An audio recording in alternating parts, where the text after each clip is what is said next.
Mutasi virus corona B117 pertama kali ditemukan di Inggris dan kini ternyata telah ditemukan di Indonesia, khususnya di 2 kasus di Karawang, Jawa Barat. Nah, berbagai pertanyaan pun muncul, kemampuan Indonesia dalam menghadapi varian baru ini seperti apa, dan varian B117 ini ternyata menjadi salah satu penyebab tingginya angka penularan di Inggris ketika mutasi tersebut ditemukan. Mampukah Indonesia melawan COVID-19 varian B117? Insight with Desi Anwar akan membahasnya kali ini bersama saya, Desi Anwar.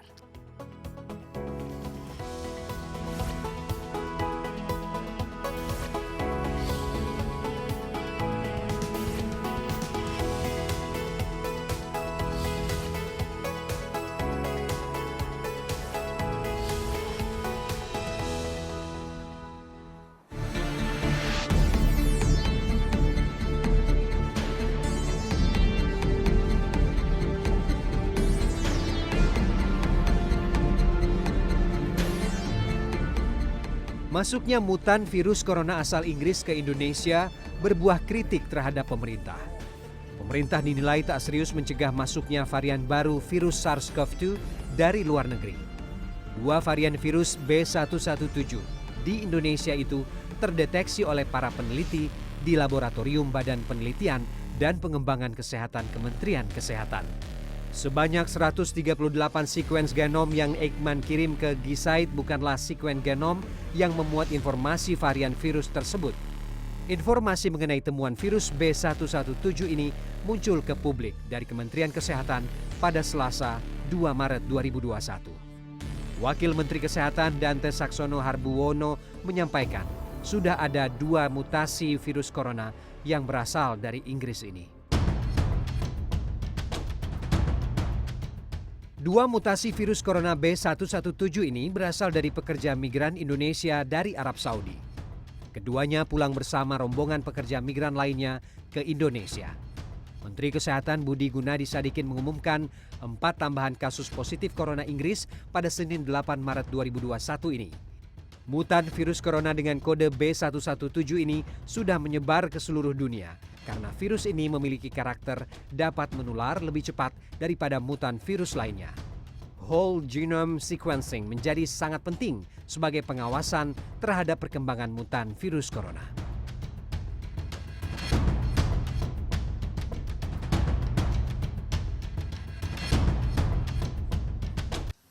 Mutasi virus baru corona B117 ditemukan di Indonesia pada malam peringatan 1 tahun pandemi COVID-19.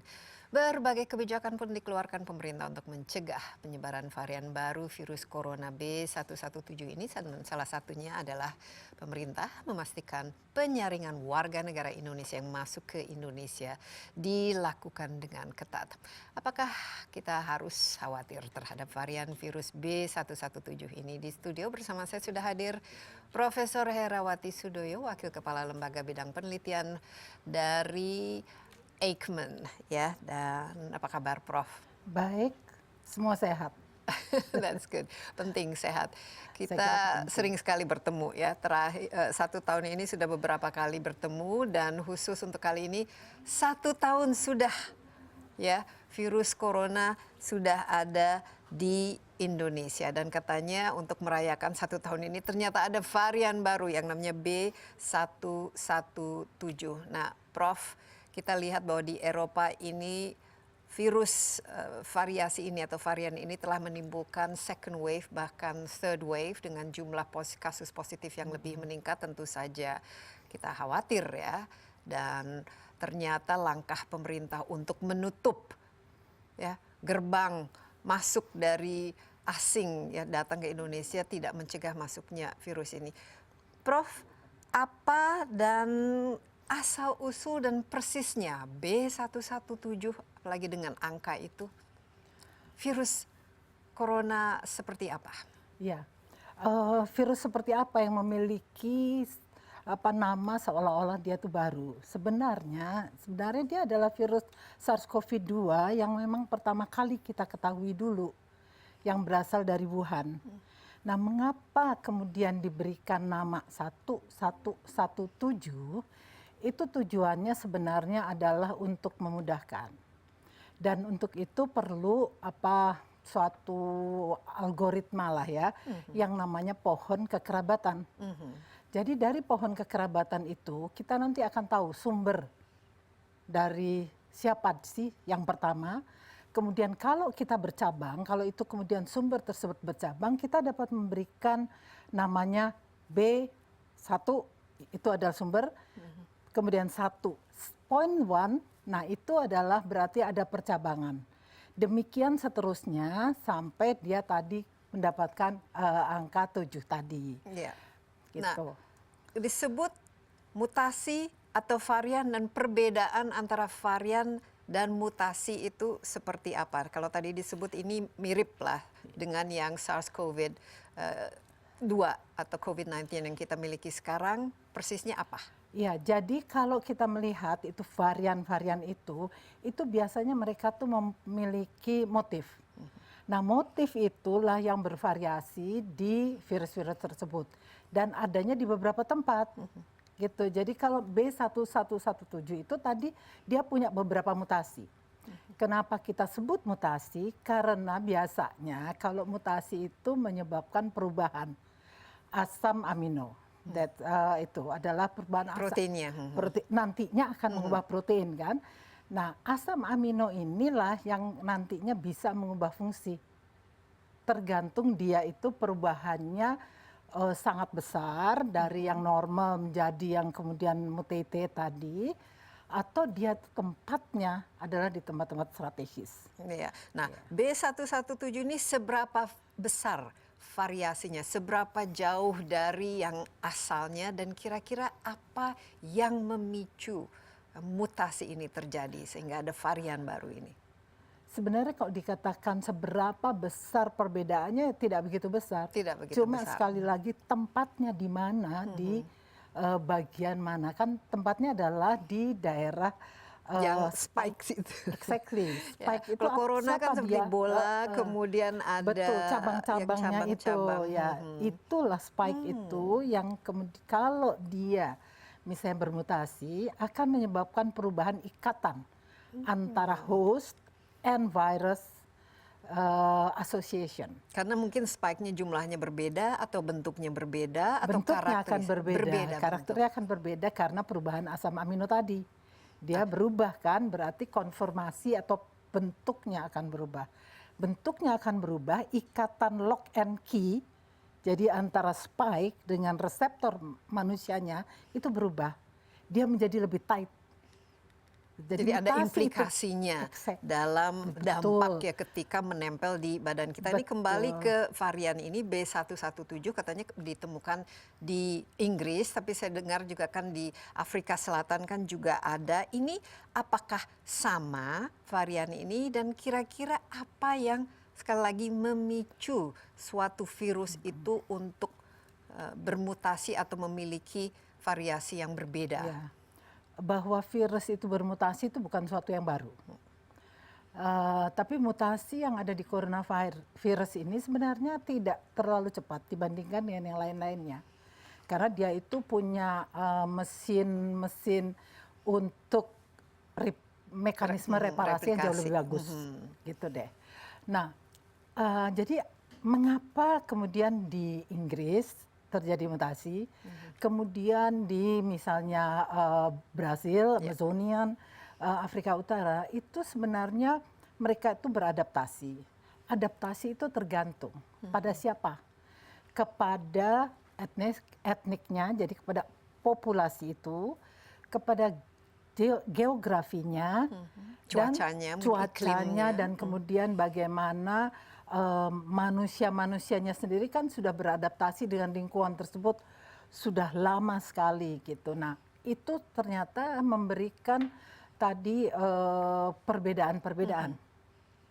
Pokoknya virus apapun juga yang terjadi dengan hostnya, dia ingin mempertahankan dirinya. Jadi kita kan mendeteksi virus ini pertama kali tahun lalu, sebenarnya tahun 2019 ya, akhir 2019 Iya. di Wuhan, tapi ternyata setelah 1 tahun berjalan mengelilingi dunia dan termasuk sampai ke Indonesia, sekarang sudah ada varian baru dan kini ternyata kita juga harus menghadapinya. Kita tidak bisa menangkalnya. Susah ya karena kita kan globalisasi Betul. lah ini dan virus itu sangat cepat dan sangat pergerakannya kan kita tidak bisa hindari. Ya. Tapi ketika masuk ke Indonesia, Prof sudah melihat ini apakah yang masuk ke Indonesia ini persis yang dari Inggris atau sudah ada perbedaan ketika masuk ke Indonesia karena beradaptasi lagi dalam perjalanan? Sebenarnya apa yang kita lakukan adalah mengambil tadi memilih beberapa sampel dengan perkiraan apakah ada kemungkinan bahwa telah ada kontak, maksudnya ini dari mana Ya. datangnya manusianya kan, di mana daerah-daerah tersebut memang telah melaporkan adanya mutasi atau varian tersebut. Itu yang paling mudah. Gitu. Dan itu Jadi, sudah terdeteksi. Ini kan anamnesa. ada 2 kasus Sekarang di udah Kerawang. Itu terdeteksi persisnya total datang dari 6, mana? kan? 6. Datangnya 6. dari mana? Itu Sudah adalah ada- sampel yang dimiliki oleh Badan Litbangkes dan memang datangnya dari pekerja migran, begitu.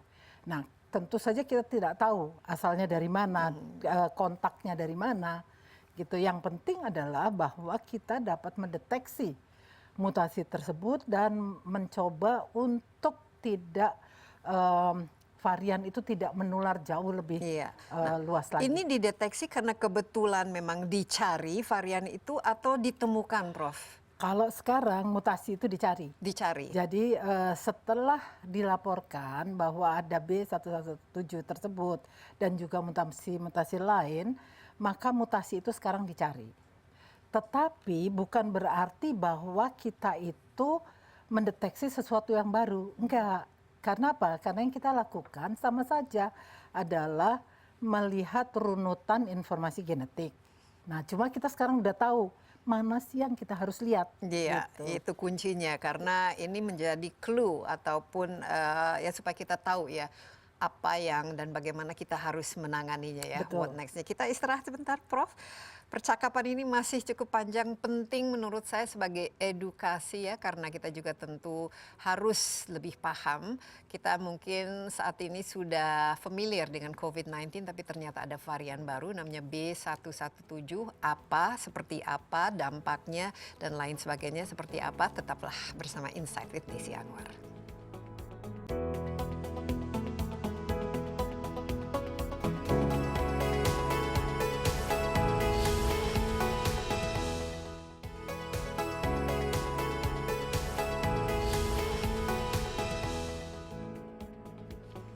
Ya, masih bersama Insight with Desi Anwar, saya ditemani Profesor Herawati Sudoyo, Wakil Kepala Lembaga Bidang Penelitian Fundamental Eijkman, dan kita membahas mengenai varian baru COVID-19 yang namanya B117. Tadi sudah sedikit dijelaskan ya, ini merupakan variasi dari ya SARS-CoV-2 yang kita kenal sebagai COVID-19 yang telah bermutasi, mungkin beradaptasi dengan lingkungannya dan kini sudah masuk ke Indonesia. Ngomong-ngomong, sudah diketahui ada secara global ya berapa jumlah varian ataupun mutasi yang dihasilkan lah istilahnya oleh virus yang asal muasalnya itu dari Wuhan. Sebenarnya kalau kita lihat ya, sudah banyak sekali mutasi-mutasi yang sudah ada dilaporkan dan mutasi-mutasi itu memberikan motif. Motif itulah yang kemudian kita bisa membuat kelompokan masing-masing. Jadi kelompok mana yang memang banyak di Eropa misalnya atau di daerah-daerah lain. Nah, tetapi yang sekarang ini dan menjadi pembicaraan dan membuat orang sebenarnya agak khawatir dan harus waspada itu adalah 3 mutasi yang baru dan 1 mutasi yang sudah lama waktu itu sebenarnya. Ya, dan Ya. B117 ini salah satu yang Betul, karena dikhawatirkan. dia yang paling banyak sebenarnya menyebar ke seluruh dunia. ya dan sekarang juga sudah masuk ke Indonesia. Katanya ada 6 kasus, Prof. Tapi apakah ini 6 karena kebetulan di tes 6 ini atau jangan-jangan seperti ya karena belum ada testingnya, belum ada tracingnya, bisa saja jumlah yang memiliki virus B117 ini jauh lebih banyak. Betul sekali, betul sekali. Jadi kunci dari surveillance kita ini adalah makin banyak kita dapat menemukan atau mencari mutasi-mutasi atau variasi ini, tentunya akan kemungkinan untuk mendapatkan yang memang mengalami mutasi akan makin banyak. Yeah. Jadi dan itu tentunya tidak bisa hanya dilakukan di Jakarta. Ini harus Itu harus seluruh Indonesia. Indonesia. Apalagi kan orang kan sekarang dengan mungkin lebih leluasa ya berjalanan ya, Ya, bepergian. betul. Jadi memang sudah ada langkah-langkah ke arah situ bahwa kita akan melakukan surveillance genomik untuk dapat mencari mutasi-mutasi itu tentunya untuk apa? Untuk mencegah penyebaran lebih Ya, lanjut. jadi kuncinya harus lebih banyak lagi tes ini. Untuk cara mentesnya ini sama dengan yang selama ini dilakukan dengan COVID-19 atau memerlukan langkah-langkah atau step-step yang berbeda? Nah, kalau misalnya untuk tes dari COVID-19 ini, kita bisa melakukan dengan apa yang disebut PCR. Nah, itu adalah suatu cara yang sekarang menurut kita sekarang itu adalah sesuatu karena ini bisa dilakukan di banyak laboratorium, itu sudah menjadi sesuatu yang simple gitu. Semua laboratorium yang telah dilatih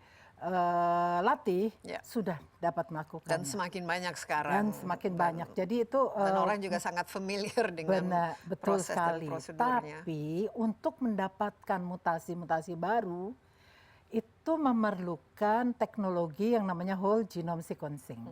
Yang dimiliki oleh Eijkman tentu saja. Itu dimiliki oleh Eijkman karena memang kita punya program keanekaragaman genetik kan, apakah itu dari virus atau manusianya, satwa dan lain-lain. Jadi itu sesuatu hal yang rutin. Tetapi juga di beberapa universitas dan institusi pendidikan atau institusi penelitian, mereka juga memiliki kapasitas untuk itu. Kapasitas Tapi untuk apakah itu. sudah dilakukan? Nah, tentu tidak semuanya memiliki kemampuan dalam arti 3 kan. Kemampuan itu bisa infrastruktur, bisa dana, bisa SDM. Nah, masing-masing itu tidak rata. Sehingga tentunya mereka-mereka yang memang bisa banyak adalah mereka-mereka yang memiliki dana yang cukup.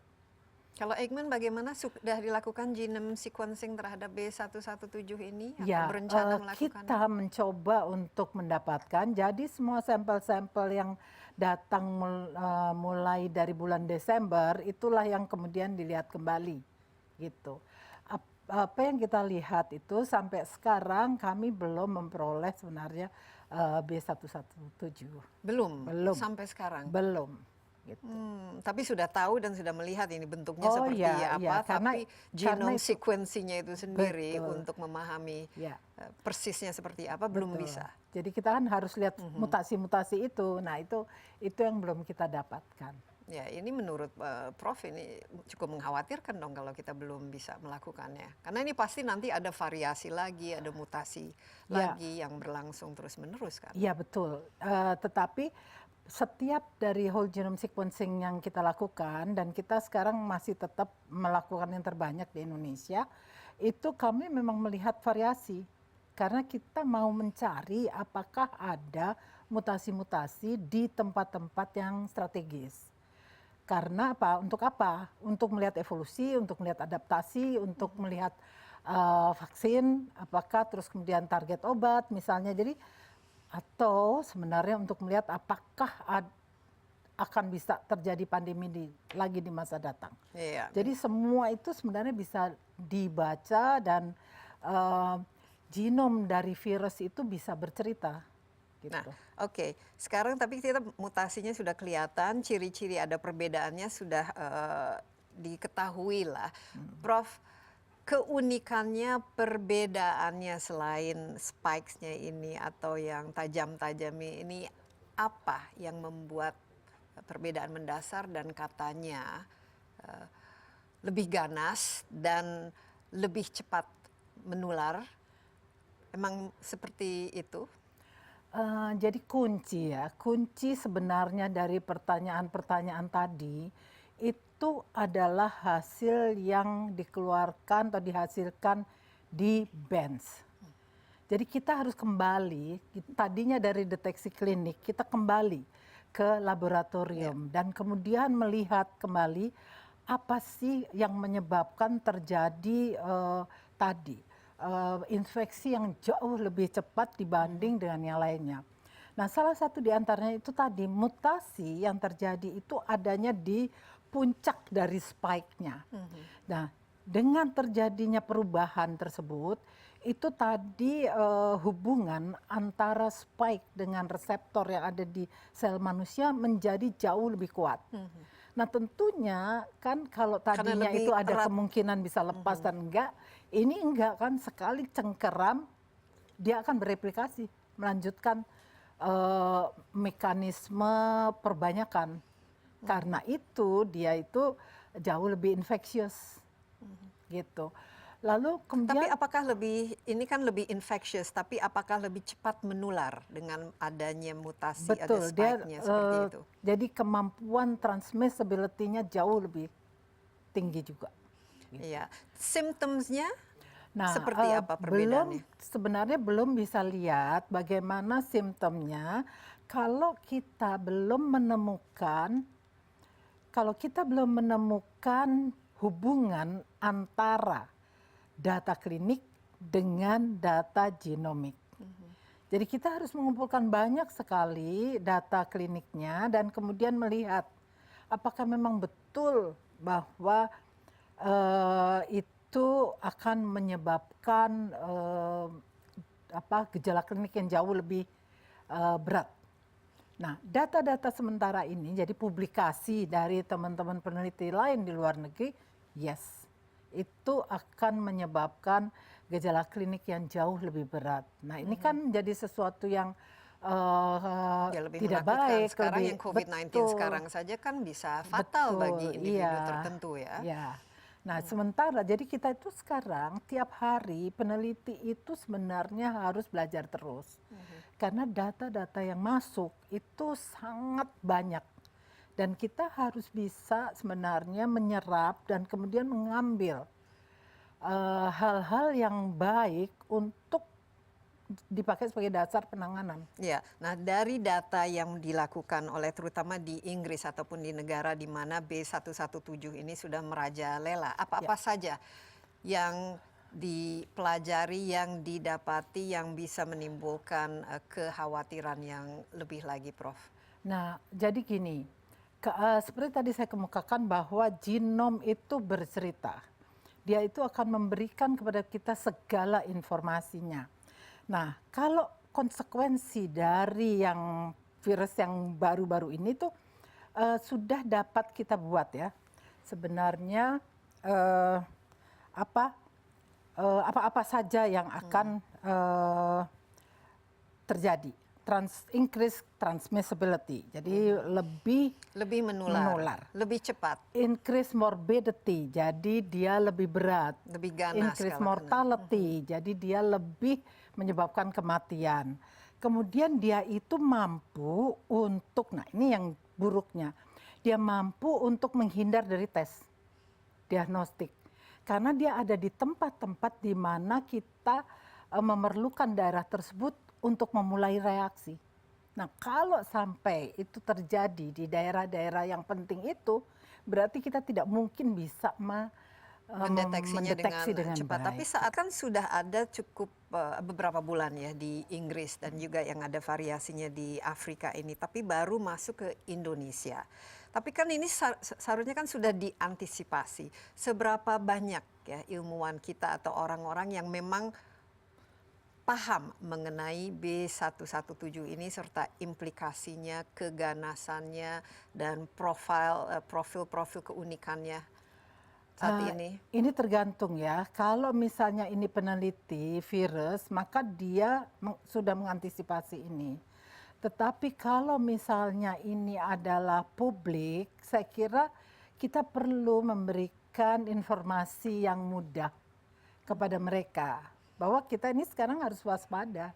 Ya, nah sekarang kan tes PCR tes kan semakin lama semakin banyak. Ada juga swab antigen dan lain sebagainya. Tapi kalau tadi Prof mengatakan perlu reagent atau mungkin perlu pendeteksian di tempat-tempat yang berbeda, yang selama ini ditempati oleh COVID-19, ini bagaimana memastikan bahwa semua bisa ditangani dengan cepat ya? Karena virus ini kan tadi disebutkan jauh lebih cepat transmisinya, dampaknya lebih ganas dan juga fatalitasnya lebih tinggi. Kita harus melakukan tes itu jauh lebih banyak. Sehingga kemungkinan untuk mendapatkan tadi virus-virus itu terdeteksi di tempat lain. Nah, kalau misalnya yang bisa menghindar dari tes tadi, itu sebenarnya itu mutasinya berbeda ya di tempat itu. Jadi tetap saja bahwa karena kita memiliki beberapa tes yang kemudian bisa dipakai alternatifnya, kita masih mungkin mendapatkan tadi gambaran yang positif. Nah, tes-tes lain itu digunakan untuk kepentingan lain, bukan kepentingan deteksi dari virus. Nah, selama ini kan ya kalau COVID-19 makanya kita tidak boleh istilahnya kita harus pakai masker, ya ini ditularkan lewat droplets ataupun lewat aerosol, kita jangan memegang mulut ataupun hidung, terus kemudian virusnya bisa masuk nanti ke paru-paru dan juga bisa terjadi apa yang cytokine storm ini ya, badai sitokin ini. Ini kira-kira proses infeksinya sama atau sama tapi 2 kali lipat lebih ganas atau 3 kali lipat lebih ganas dan lebih cepat? Proses infeksinya sih sama saja. Belum ada laporan bahwa ada proses bahwa ini akan, tapi yang jelas adalah dia 2 kali lebih infeksius. 2 kali lebih infectious ya. Iya. Nah, ini yang membuat kita sebenarnya harus Berarti kan cepat, nanti kan? ya kita harus cepat karena kan berarti ada kemungkinan bahwa ini menular lebih banyak lagi. Nah, Prof, terasa sense of urgency-nya karena kita masih saat ini testing dan tracing kapasitas kita walaupun semakin meningkatkan ya masih harus bisa lebih ditingkatkan. Jumlah COVID-19 yang positif juga masih jauh dari istilahnya landai atau belum turun terlalu besar. Dengan adanya B117 ini, kira-kira kurva seperti apa nanti kita lihat? Kalau buat saya, dan saya kira buat kita semua, tes dan tracing itu tetap menjadi suatu pegangan kita. Kalau kita ingin menangani COVID-19 ini dengan sebaik-baiknya dan optimal, maka tes dan tracing harus dikuatkan. Tes dan tracing dan khususnya juga tes dan tracing untuk B117 ini juga. Itu kan? bisa, ya. Iya, ya. kita istirahat Prof. Vera, tapi ini menarik sekali, sangat penting dan ya cukup mengkhawatirkan dan saya rasa kita juga harus lebih waspada lagi ya melakukan 3M itu. Jadi jangan karena ada vaksin kita semakin kendor, tapi ternyata ada varian baru B117 yang harus kita waspadai. Tetaplah bersama Insight with Desi Anwar.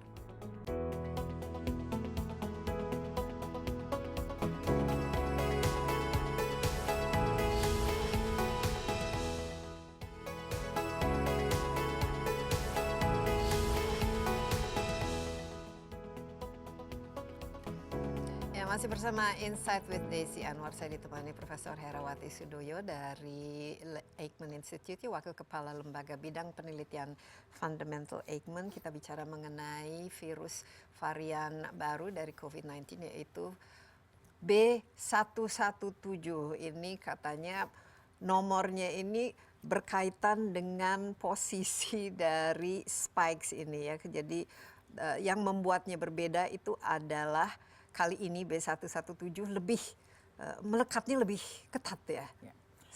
Mutasi saya kira ya, yang lebih tepatnya mutasi di spike protein yang paling ujung yang menyebabkan dia jauh lebih ketat. Ya. dibanding dengan yang COVID-19 yang selama ini kita.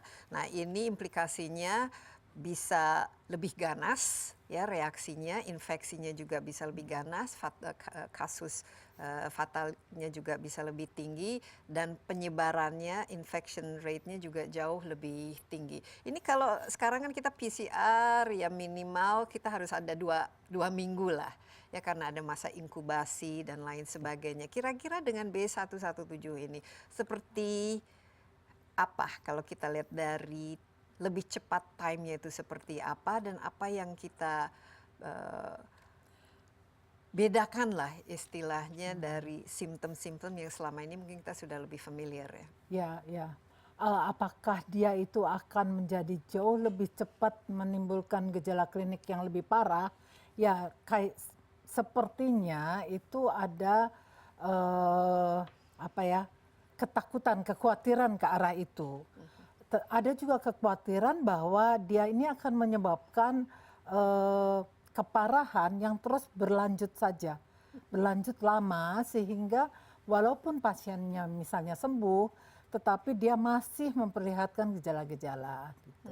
Nah, gejala-gejala yang selama ini kan kita sudah cukup familiar lah. Kalau yang ada yang OTG tanpa simptom sama sekali, dengan virus ini mungkin pasti ada simptomnya kan? Ya, yang paling sebenarnya gejala-gejala apa sih yang masih bertahan tuh biasanya kan apabila kelainan itu mengenai organ. Jadi paru-paru, kemudian juga susah bernafas, kemudian misalnya mengenai ginjal, mengenai hal-hal yang lain, gitu, lemah misalnya, kemudian delir kadang-kadang, begitu. Iya.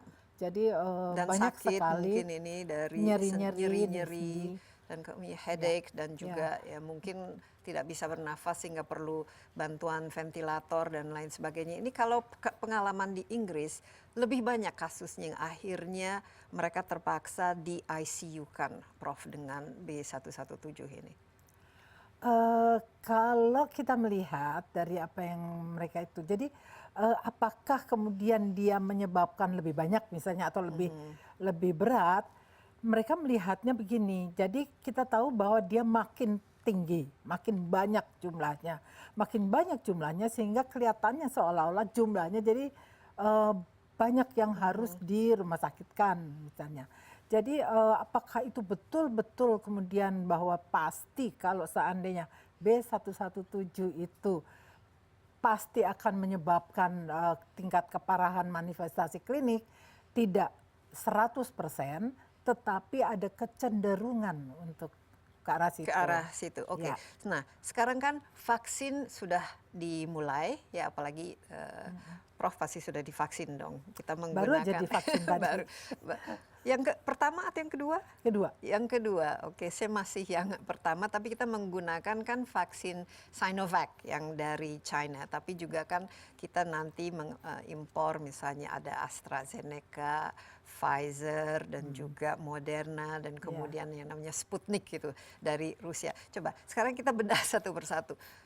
Vaksin yang kita khusus yang Sinovac misalnya, apakah sudah ada kajian, ada bukti ampuh melawan B117 ini atau belum ada kasus yang bisa memberikan gambaran? Yang kita bisa lihat dengan jelas itu justru vaksin-vaksin yang lain.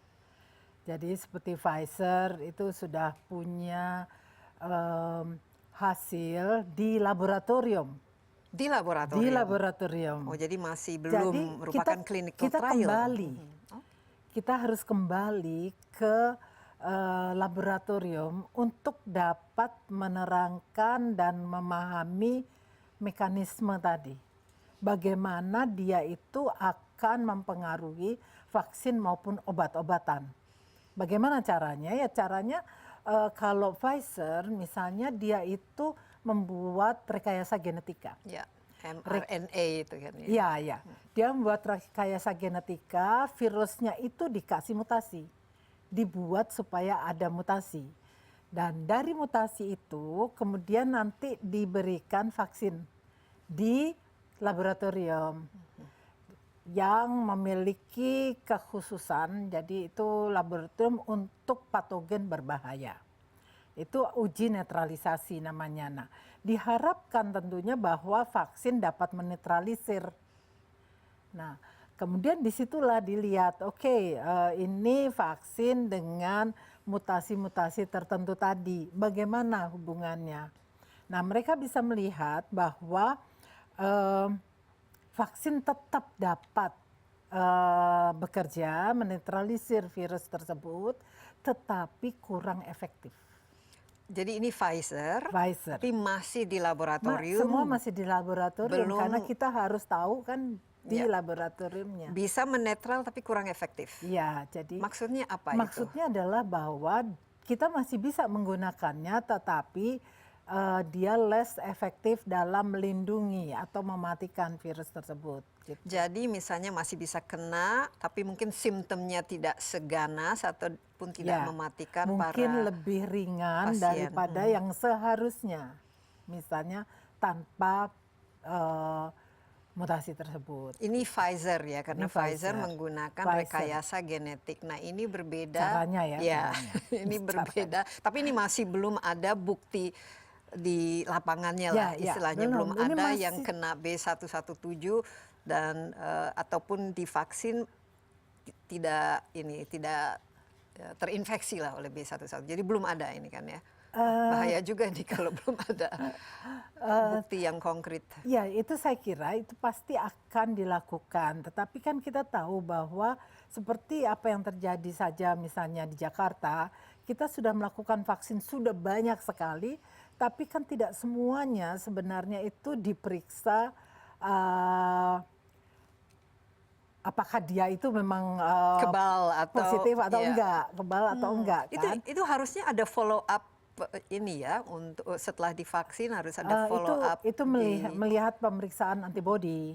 Jadi sebaiknya memang setelah 28 hari setelah kita divaksin yang kedua, kemudian dilihat apakah memang betul ada antibodi terhadap vaksin. Karena kalau ada antibodi tersebut. itu ya jadi paling tidak ada respons yang positif, betul, yang bagus ya yang dihasilkan oleh vaksin ini. Tapi sebenarnya masih eksperimen ya, masih trial, wait and see ya, Prof. Ya, kita masih dalam still learning. Ya, we're still learning. Kita masih belajar A, tapi ternyata sekarang B sudah ada dan berarti kita harus tingkatkan ilmunya lagi dan kita go back to the basics, yaitu kembali ke laboratorium. Makanya kita perlu orang-orang epidemiolog seperti Profesor Hera dan teman-teman untuk belajar lebih banyak lagi mengenai varian-varian ini. Tetaplah bersama Insight with Desi Anwar, kami akan segera kembali.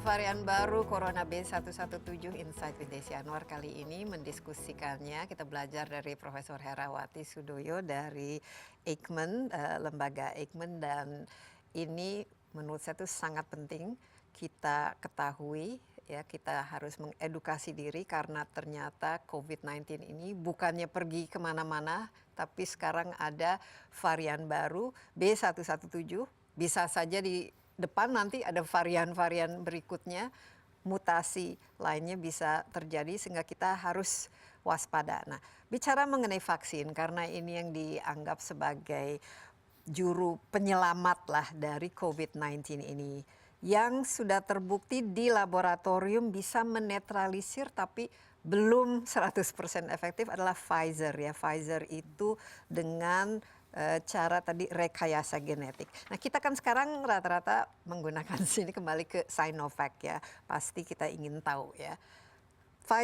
Pfizer sama Sinovac kan dua vaksin yang prosesnya itu berbeda. Nah, Prof, walaupun kita masih belum tahu, mungkin belum diuji ya dengan Sinovac. Ini kira-kira bagaimana? Karena Sinovac kan menggunakan virus yang diactivate ya, dimatikan lah istilahnya. Kira-kira cukup ampuh melawan B117?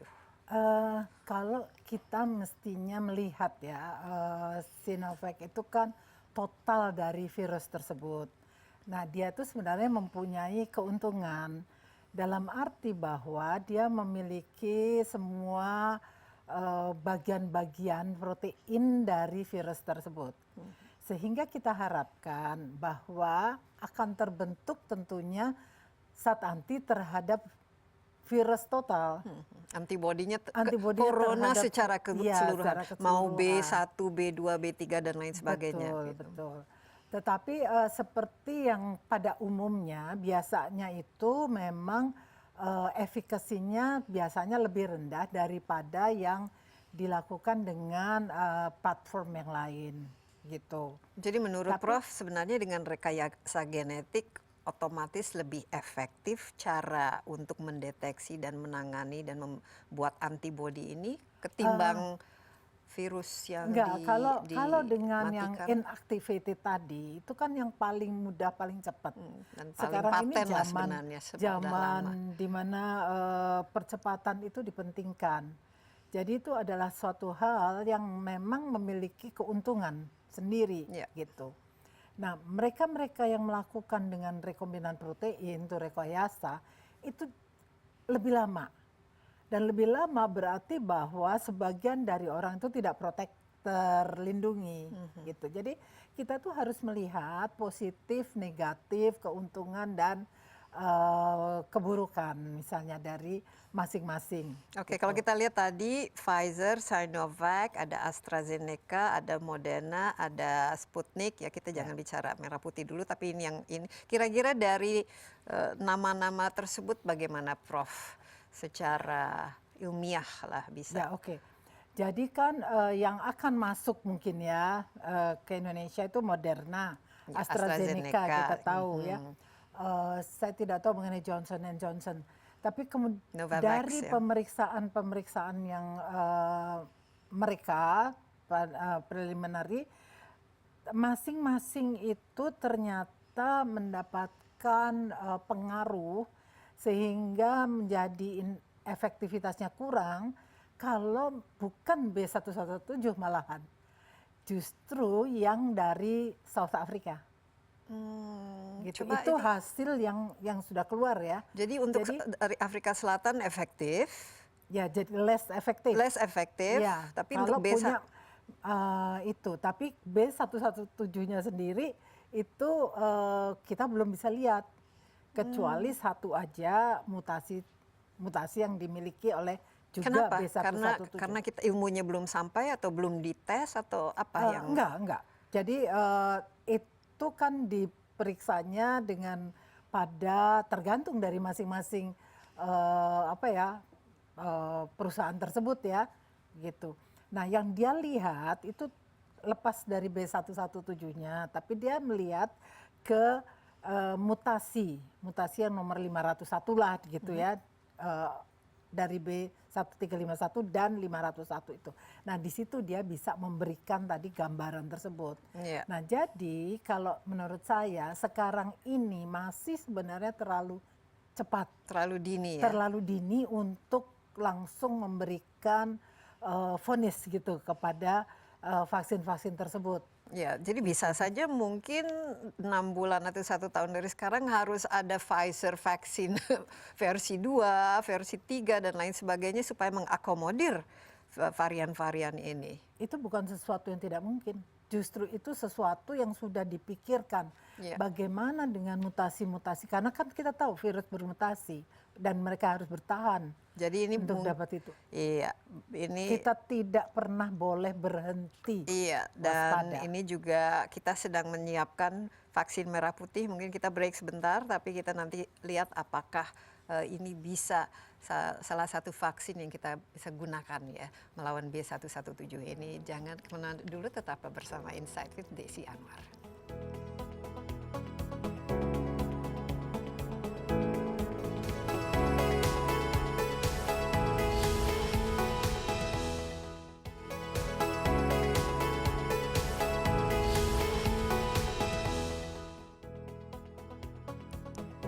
Ya, kembali bersama Insight with Desi Anwar. Topik kita kali ini mengenai varian baru COVID B117. Ada Profesor Herawati Sudoyo bersama saya di studio, seorang epidemiolog dari lembaga Eijkman, dia bidang penelitian fundamental atau fundamental.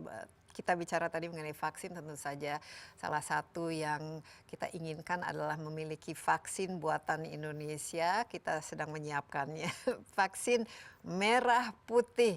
Prof. Hera, yang waktu itu kita terakhir ketemu diberikan 1 tahun untuk selesai segala macamnya di laboratorium sebelum nanti bisa dilakukan clinical trial oleh industri istilahnya dites dengan kepada publik sebelum dipasarkan. Ini bagaimana? Apakah ini kan masih di laboratorium kan ini semua belum istilahnya belum selesai kan, belum tuntas. Sudah atau sekarang terpaksa memperhitungkan mengenai B117 ini? Saya kira kita tetap dengan apa yang sudah direncanakan dan yang sudah kita lakukan. Jadi kita menggunakan platform protein rekombinan. Yang tadi katanya kurang efektif untuk mendeteksi seperti ini, atau justru lebih efektif? Enggak, lebih sulit kan. Lebih sulit. Tapi dia tuh biasanya memberikan efikasi lebih tinggi. Yeah. Nah, protein rekombinan, waktu yang kita sampai sekarang itu sebenarnya kita baru mulai bulan Mei. Mulai dengan tahun lalu ya. Jadi masih ada 2 bulan lagi lah. Kalau misalnya namanya 1 tahun, itu sebenarnya 1 tahun dari preklinik sampai seed vaksin. Jadi sekarang apa yang sudah kita lakukan adalah kita sudah melakukan ekspresi dan kemudian sudah terekspresi dari dalam arti proteinnya ada. Dan itu yang kemudian nantinya akan siap untuk diberikan ke Bio Farma sebagai industri. Iya. Dari sudut situ nanti kemudian akan dilakukan uji hewan. Setelah Berapa uji hewan lama dilakukan, itu tidak begitu lama mungkin, mudah-mudahan semuanya siap. Setelah itu barulah kemudian, setelah dianalisis ya, barulah kemudian masuk di uji klinik fase 1. Fase 2 dan fase 3. Fase 1 kan jumlahnya sedikit. Fase 2 jumlahnya jauh lebih banyak dan fase 3 itu yang bisa ribuan atau puluhan ribu. Nah, jelas semuanya itu memerlukan waktu yang panjang. Iya. Nah, dikebut ini semua karena ini darurat ini ya. semua sudah percepatan. Jadi apapun yang kita lakukan itu kita tidak lagi melakukan kerja laboratorium itu satu-satu, tapi semuanya in paralel dengan segala kemungkinan. Seandainya misalnya ya kemungkinannya bahwa dengan metode yang pertama ini jangan-jangan nanti kurang efektif, kita gunakan langsung.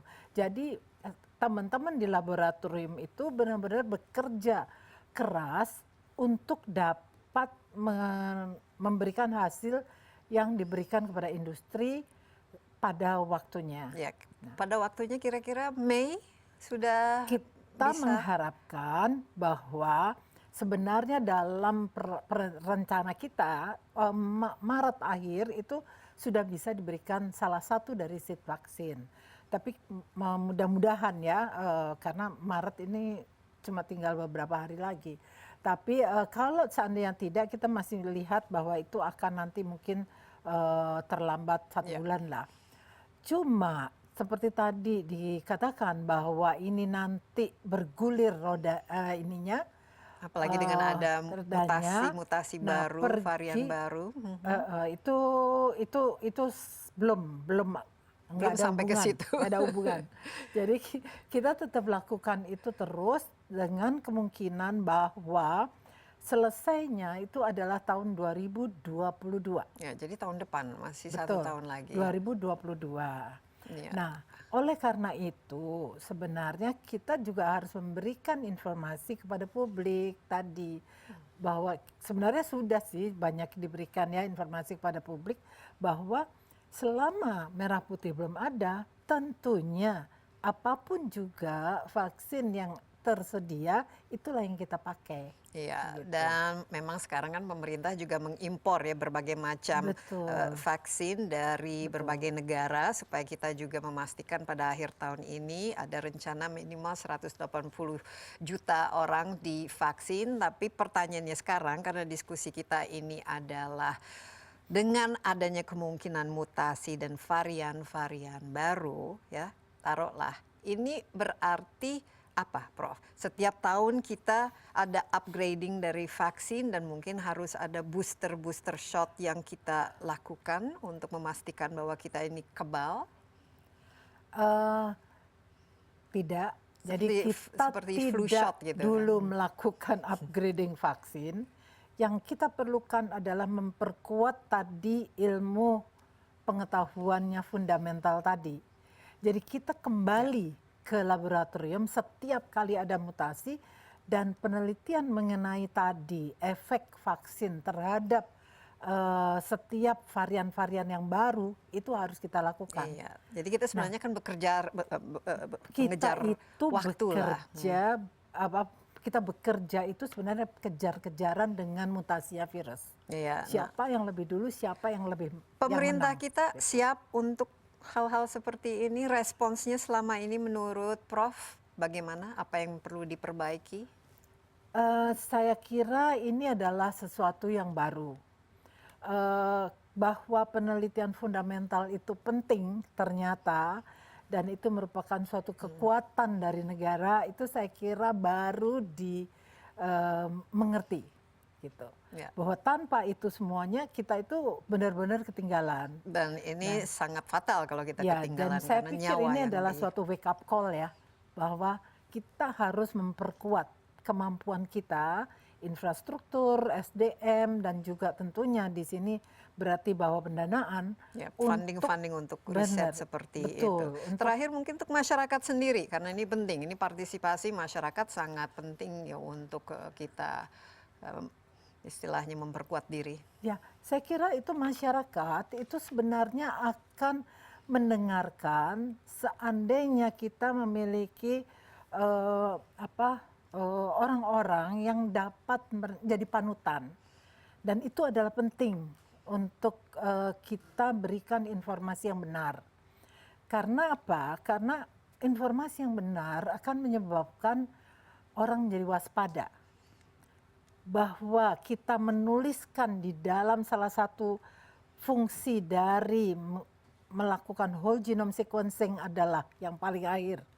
Menyiapkan diri untuk pandemik mendatang, itu adalah suatu statement yang tidak disukai. Iya, tapi ini adalah Tetapi kenyataan. Justru itu adalah kenyataan dan yang harus kita hadapi. Iya, dan kita harus siap untuk menghadapi virus-virus, varian virus berikutnya, dan tentu saja harus ada dukungan untuk semua ini. Prof, terima kasih banyak ya. Semoga sehat selalu ya, dan semoga juga vaksin merah putih kita sukses untuk melawan COVID-19 ini. Ya, demikian Insight with Desi Anwar. Jangan lupa Anda dapat juga menyaksikan tayang ini di cnnindonesia.com dan juga di YouTube CNN Indonesia Insight with Desi Anwar. Dan tentu saja saya ingatkan kembali karena COVID-19 masih di antara kita dan sekarang juga ada varian baru yang namanya B117. Kita harus tetap waspada ya, menjaga jarak, setelah rajin mencuci tangan dan juga menggunakan masker, dan tentu saja kita menjaga imunitas. Sampai jumpa, stay safe, bye-bye.